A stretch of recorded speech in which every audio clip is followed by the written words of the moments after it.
नमस्कार सर्वांना, श्री स्वामी समर्थ. तुमचं सगळ्यांचं आपल्या स्वामी सहित सेवा या चॅनलमध्ये स्वागत आहे. एक विनंती आहे की आमचे जर व्हिडिओज तुम्हाला आवडत असतील तर प्लीज लाईक, शेअर आणि सबस्क्राईब करायला विसरू नका. तर बघा, मी नेहमी सांगते की जशी पूजा महत्त्वाची आहे तशीच उत्तर पूजासुद्धा महत्त्वाची आहे. कारण जर पूर्ण पूजेचं जर फळ प्राप्त करायचं असेल तर पूजेची विधी ही पूर्ण झालीच पाहिजे, मगच आपल्याला त्याचं फळ मिळतं. नुसती पूजा झाली म्हणजे झालं असं नाही, उत्तर पूजासुद्धा तेवढीच महत्त्वाची आहे. तर आता लक्ष्मीपूजन आपण दिवाळीला करणार आहोत.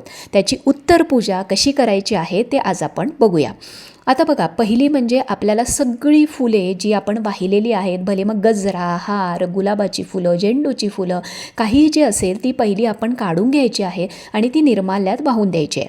आता जेवढ्या तुमच्याकडे मूर्ती तुम्ही स्थापन केलेल्या असेल, मग ती गणपती बाप्पांची असे ना, लक्ष्मीची मूर्ती, श्रीयंत्र, कुबेरयंत्र, कुळदेवीचा टाक, कुंचम, त्याच्यानंतर स्वामींची मूर्ती, गणपती बाप्पांची मूर्ती, किंवा इथं जसं मी अष्टलक्ष्मीचा फोटो मांडला आहे तर अष्टलक्ष्मीचा फोटो, गजांतलक्ष्मी मांडलेली असाल तर जे काही यंत्र आणि जे काही फोटो जे तुम्ही मांडलेले आहेत ते तुम्हाला उचलायचे आहेत आणि आपापल्या जागी म्हणजे देवघरामध्ये जर असतील तर ते तुम्हाला ठेवून द्यायचे आहेत. आता ज्या लोकांनी लक्ष्मीपूजनामध्ये सुपारी वापरलेल्या आहेत, म्हणजेच लक्ष्मी, कुबेर, विष्णू, त्यांनी या सुपाऱ्या स्वच्छ करायच्या आहेत. एक लाल कपड्यामध्ये तुम्हाला या बांधून आपल्या तिजोरीत तुम्हाला वर्षभर परत पुढच्या कोजागिरी येईपर्यंत तुम्हाला त्या ठेवून द्यायच्या आहेत.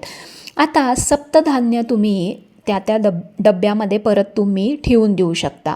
आणि तुम्ही आता लाया किंवा बत्ताशे किंवा काही मिठाई, ड्रायफ्रूट्स किंवा जर काही लवंग, इलायची, दालचिनी हे जर मांडलेलं असेल तर ते त्या मसाल्याच्या डब्यांमध्ये किंवा आपापल्या डब्यांमध्ये तुम्हाला घालून द्यायचं आहे. लाया, बत्ताशे मात्र खूप दिवस ठेवू नका, ते जास्त टिकत नाहीत, त्याला पाणी सुटतं. त्यामुळे घरात प्रसाद म्हणून ते तुम्ही खाऊ शकता.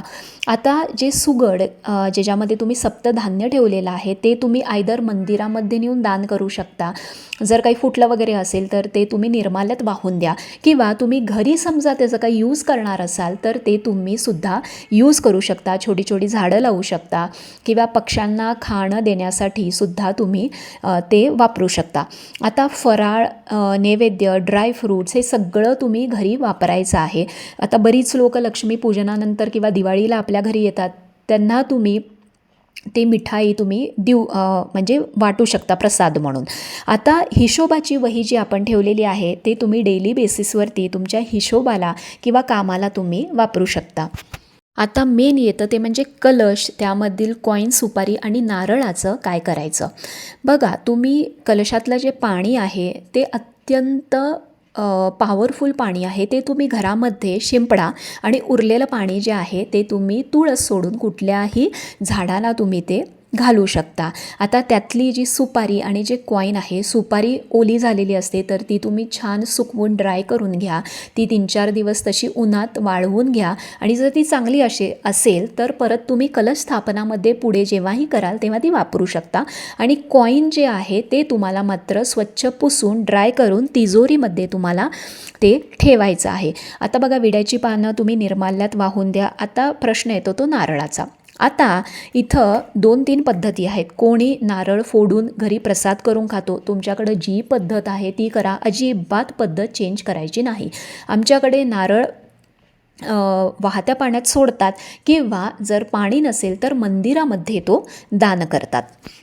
तर तुम्हाला जसं योग्य वाटेल, तुमच्याकडे जी पद्धत आहे ती तुम्ही करू शकता. आता झाडूचं किंवा शिरईचं काय करायचं.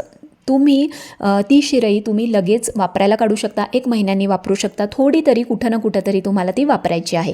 बरीच लोक काय करतात की आम्ही नाही वापरत, छोटीशी आहे, कुठं वापरू म्हणून ती दुसऱ्यांना देऊन टाकतात. तर बघा, ती झाडू जी आहे किंवा शिरई जी आहे ती लक्ष्मी स्वरूप आहे. आपली लक्ष्मी काढून दुसऱ्याला कधीच द्यायची नाही, त्यामुळे थोडी तरी ती वापरा. त्याच्यानंतर तुम्ही जी आता मातेची मूर्ती जी आणलेली आहे, म्हणजे लक्ष्मी मातेची जी मातीची मूर्ती आणलेली आहे ती तुम्हाला विसर्जन करायचीच आहे. कारण दरवर्षी आपण नवीन मूर्ती आणत असतो, त्यामुळे मूर्ती साठवून ठेवायच्या नाही, त्या तुम्हाला विसर्जन करायचं आहे. तर फुलं वगैरे कोणाच्या पायाखाली येणार नाही किंवा तुमच्या डस्टबिनमध्ये जाणार नाही याची मात्र प्लीज काळजी घ्या. आता अक्षता असतील तर त्या तुम्ही पक्ष्यांना घालू शकता. आता मेन गोष्ट येते, जे आपण जेव्हा सगळं उचलतो तेव्हा आपण ती जागा स्वच्छ करतो. आता काही लोक ती जागा केरसुणींनी केर काढतात. तसं करायचं नाही आहे, कारण आपण जेव्हा मंत्रपुष्प म्हणून अक्षता, फूल वाहत असतो किंवा हळदी कुंकू वाहत असतो, तर त्याच्या कण किंवा काही अंश त्याचा खालती पडलेला असतो, तर तिथं लक्ष्मीपूजन झालेलं असतं. त्यामुळे केरसुणी अजिबात फिरवू नका. कुठलाही तुम्ही चांगला कपडा घ्या, त्या कपड्याने सगळं एकत्र गोळा करा आणि त्याच्यानंतर परत स्वच्छ कापडांनी पाणी घालून ती जागा पुसून घ्या. मग त्याच्यानंतर वाळल्यानंतर तुम्ही केरसुणीने केर काढला तरी चालेल.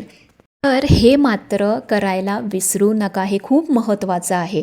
तर ह्या रीतीने तुम्ही उत्तर पूजा लक्ष्मीपूजनाच्या दुसऱ्या दिवशी सकाळी तुम्ही करू शकता. तर काही प्रश्न असतील तर कमेंट बॉक्समध्ये नक्की विचारा.